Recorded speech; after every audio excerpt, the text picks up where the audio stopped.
आशा करता हूँ आप सब बहुत अच्छे होंगे। मेरा नाम है सिद्धांत अग्निहोत्री। स्टडी ग्लोस पे आपका बहुत बहुत स्वागत है। आज मैं आपको एक ऐसा लेक्चर दूंगा ना कि आपको मजा आ जाएगी। अब आप बोलेंगे मजा आया, और ये मजा मैं सबको देना चाहता हूँ। तो ये लेक्चर है नॉर्थ वर्सेस साउथ का। आपके मन में अक्सर सवाल आता है कि अरे भैया हम तो नॉर्थ के हैं, यूपी वाले बिहार वाले हैं। अक्सर लगता होगा, भाई मैं खुद यूपी वाला हूँ। तो वही है कि लगता होगा, है ना। कई बार हमने ये थोड़ा सा डिस्क्रिमिनेशन भी देखा है साउथ में। बहुत कंपेयर किया जाता है कि north versus south, south advance है, नॉर्थ इतना नहीं है, या नॉर्थ बहुत ज़्यादा तेज तर्रार है, साउथ इतना नहीं है। कई बार ऐसा होता है। तो आज हम बात करेंगे, वैसे तो पूरा भारत एक है, लेकिन आज सेंट्रलाइजेशन की बात करेंगे, क्योंकि कई बार one language, one shared culture, one set of rules to follow, ये बैठते नहीं है। और आपको लगता है कि एकदम से हम यूनाइट हो गए, वाह क्या बात है। अभी कंट्रोवर्सी होगी, मणि रत्न की मूवी आई थी पोनियन सेल्वन वन, तो उसमें चोला हिंदू है नहीं है, इस पर कंट्रोवर्सी होगी, ठीक है। तो अब बहुत ज़्यादा गड़बड़ हुई, लेकिन यहाँ पे बात हम करेंगे काफ़ी चीज़ों पे। हम नॉर्थ जैसे Bihar, UP, Uttarakhand, Haryana, Delhi, Punjab, Himachal Pradesh, Jammu and Kashmir. South Andhra, Telangana, Tamil Nadu, Kerala, Karnataka, ये दो हैं नॉर्थ और साउथ। अभी हम नॉर्थ ईस्ट वेस्ट की हम बात ही नहीं कर रहे। चलो, सबसे पहले हम इन चार्ट्स की मदद से देखेंगे कि कहां रहना सबसे बढ़िया है, कहां रहना फायदेमंद है। मोर्टालिटी रेट की बात करते हैं। देखो, सबसे पहले 1000 बच्चों में जो इन्फेंट मोर्टालिटी रेट होता है, जो नवजात बच्चे होते हैं, 1000 बच्चों में कितने लोग जन्म तक मर जाते हैं। मोर्टालिटी रेट अगर बात करते हैं तो ये सोसाइटी की ओवरऑल हेल्थ को बताता है। बहुत ज्यादा इंपॉर्टेंट है ये ओवरऑल हेल्थ के लिए, वेरी इंपॉर्टेंट इंडिकेटर। तो हम देखेंगे सबसे पहले साउथ और नॉर्थ। आप देखिए जरा, केरल में पहले महीने में सिर्फ और सिर्फ 3 बच्चे। वहीं अगर आप उत्तराखंड से कंपेयर करें 32, बिहार से 35, यूपी में 36 पहले मंथ में, और केरल में खाली 3, तमिलनाडु में 13, कर्नाटक में 16, तेलंगाना में 17, 20 पहले महीने में। यही देखिए फर्स्ट एंड सेकंड बर्थडे के बीच में आपको बहुत ज्यादा डिफरेंस मिलेगा। यानी कि नॉर्थ में बच्चे ज्यादा मर रहे हैं। इसका मतलब सोसाइटी एज होल इतनी हेल्दी नहीं है। क्यों ऐसा है?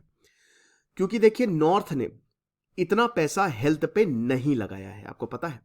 यस, केरल सबसे शानदार है, और केरल ने शुरुआत कर दी थी 1980s से। पर कैपिटा इनकम लो थी, लेकिन न्यूट्रिशन इनटेक वैल्यू जो था वो बढ़ने लगा 1980s में दोनों ही। लेकिन 1960s से इन्फेंट मोर्टेलिटी रेट बहुत तेजी से घटा है, बहुत तेजी से घटा। ऐसा इसलिए है क्योंकि यहां पे साउथ में हेल्थ पे बहुत ज्यादा ध्यान दिया गया है। पब्लिक हेल्थ एक्सपैंड हुआ, सर्वेस कंडक्ट करवाए गए, मदर और चाइल्ड वेलफेयर प्रोग्राम्स जो है वो स्टार्ट किए साउथ में, सोशल रिफॉर्म मूवमेंट्स आए। 1979 आते आते केरल सरकार ने अपना खुद ही का इम्यूनाइजेशन प्रोग्राम लॉन्च कर दिया। तो यानी कि बच्चों का मरना बहुत कम हो गया। और सरकार, जैसा कि मैंने बताया, बहुत खर्च करती है हेल्थ पे, बहुत ज्यादा। हिमाचल प्रदेश, उत्तराखंड एक्सेप्शंस है। अगर हिमाचल प्रदेश और उत्तराखंड को आप हटा दें तो बाकी यूपी, बिहार, जम्मू एंड कश्मीर बहुत ज्यादा खर्च नहीं करते। हरियाणा, पंजाब, यस, आंध्र प्रदेश सबसे ज्यादा डॉक्टर हैं। हर 10,000 लोगों पे 20 डॉक्टर हैं। और यही कर्नाटक, तमिलनाडु, केरल में भी है। अब उत्तराखंड की अगर बात करें तो लगभग, और उत्तर प्रदेश की बात करें तो इनकी पर कैपिटा इनकम जो है, उन्होंने हेल्थ पे कम, कंपैरेटिवली जो है पर कैपिटा इनकम के हिसाब से कम स्पेंड किया है। बात यह है कि हॉस्पिटलाइजेशन कॉस्ट, चलिए अब यह भी देखते हैं हॉस्पिटलाइजेशन कॉस्ट। अगर हॉस्पिटलाइजेशन कॉस्ट की बात करें तो उत्तराखंड में आप देखिए, और जरा आप यूपी में देखिए हॉस्पिटलाइजेशन कॉस्ट कितनी ज्यादा। और पर कैपिटा इनकम आपको बता दूं, साउथ से 3,500 से 4,500 तक कम है। लेकिन स्टिल, जैसे उत्तराखंड की जो पर कैपिटा इनकम है प्रति व्यक्ति आय, वो 3400 है, उत्तर प्रदेश में 3500 है। और आप हॉस्पिटलाइजेशन कॉस्ट देखिए जरा, यूपी में 26,000 अगर आप हॉस्पिटल में भर्ती हैं, उत्तराखंड में 23,000, हरियाणा में 23,000। और वहीं आप साउथ में देखिए, आप तमिलनाडु में सिर्फ और सिर्फ 17,500 average cost of hospitalisation. Jammu and Kashmir और बिहार इसमें एक्सेप्शन है, ठीक है। तो ये क्लियरली एक अनरिजॉल्व्ड प्रॉब्लम है ना। यानी कि अगर हम बात करें हेल्थ की तो इसमें डेफिनेटली साउथ को फुल मार्क्स मिलते हैं। अब बात करते हैं हम शादी की। ओके, तो अगर हम शादी की बात करें तो ये काउंटर इनिशिएटिव है, क्योंकि यहां पे नॉर्थ ने बाजी मार ली है। तालियां बजाइए, क्योंकि साउथ में पेट्रियार्कल स्ट्रक्चर थोड़ा वेल रिकॉग्नाइज्ड है, नॉर्थ में भी है, लेकिन साउथ में औरतों की शादी जल्दी हो जाती है और बच्चे भी जल्दी हो जाती हैं। और अब अगर नॉर्थ में बात करें तो आप ये देखिए, नॉर्थ में लेट शादियां हो रही हैं और बच्चे भी लेट हो रहे हैं। यानी कि कहीं ना कहीं नॉर्थ जो है इस मामले में आगे बढ़ रहा है। और मैंने आपको बताया था कि बच्चों का होना, शादी का होना और एजुकेशन का ये डायरेक्टली प्रोपोर्शनल है। जो औरत जितना पढ़ गई उसके चांसेस उतने कम हो जाते हैं कि वो जल्दी शादी करेगी। तो अब देखिए, यूपी में अगर बात करें तो 21 साल तक औरतें वेट करती हैं। ठीक है, तो ये चीज है। अब देखिए चाइल्ड बियरिंग, यहां पे केरल 23 साल में मैरिज और 28 साल में बच्चा, उत्तर प्रदेश में 23 साल में मैरिज और 30 साल में बच्चा। यानी कि बच्चा जो है, मतलब इस चीज में तो यहां पे नॉर्थ ने बाजी मारी है। केरल में बहुत सारी टीन मदर्स आपको देखने को मिलेंगी। ओके, स्कूलिंग की बात करते हैं। ज्यादातर बच्चे स्कूल जाते हैं, बिल्कुल जाते हैं। एजुकेशन सिस्टम वर्क कर रहा है नहीं कर रहा है ये तो बाद में पता चलता है, लेकिन यहां पे ड्रॉप आउट्स की बात है। ठीक है, कौन स्टूडेंट्स कितना क्लास को रिपीट करते हैं। यहां प्राइमरी, एक तो प्राइमरी दिया गया और हायर सेकेंडरी दिया गया है। ठीक है, तो प्राइमरी में आप देखिए साउथ में ये बहुत ही कम है। यानी कि अगर वो 6th 7th 8th 9th 10th तक बच्चा जा रहा है, 8th तक बच्चा जा रहा है, तो है ही नहीं ड्रॉप आउट रेट, बहुत ज्यादा कम है। ठीक है, लेकिन आप समझिए कि साउथ में अगर 10 साल का बच्चा है तो 99% they are enrolled in school.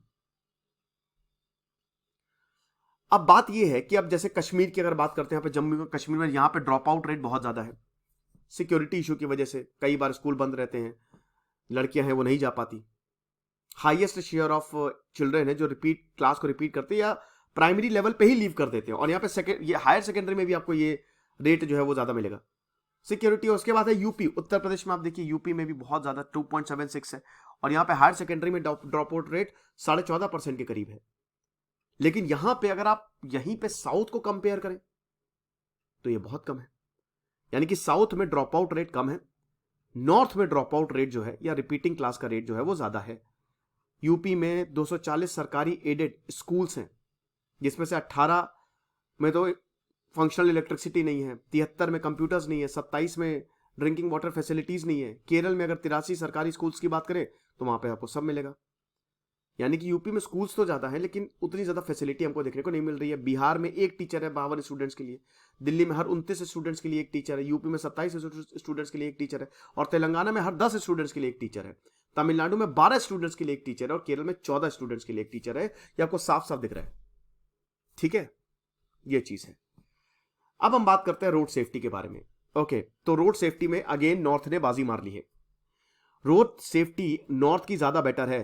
Tamil Nadu, Karnataka, Andhra Pradesh, Telangana, Kerala, ये 10 राज्यों में से एक है जहां पे रोड एक्सीडेंट बहुत ज्यादा होते हैं। आपको दिख ही रहा है सामने, है ना, 34,000 के करीब, 13,000 के करीब कर्नाटक में। ठीक है, इसमें deaths, grievous injury, minor injury और जिसमें कुछ भी नहीं है वो सब, लेकिन इतना आप टोटल है ये, इतने स्टूडेंट, इतने एक्सीडेंट हो रहे हैं। और यहां यूपी आसपास भी नहीं है, यूपी में 17,500 आसपास भी नहीं है। तो ये चीज है। अब आपको बता दो केरल में दुनिया, मतलब भारत की सबसे डेडली रोड्स मानी जाती है एक्सीडेंट्स के लिए। 30%, ये 30% के करीब जो ओवरऑल रोड एक्सीडेंट्स डेथ्स होती है वो कंट्रीब्यूट करता है ये 4 स्टेट्स अकेले। समझ रहे हो? तो यहां पे नॉर्थ में बाजी मार ली है। ओके, अब बात करते हैं क्रिमिनल जस्टिस की। ओके, साउथ, इसमें साउथ ने बाजी मारी है।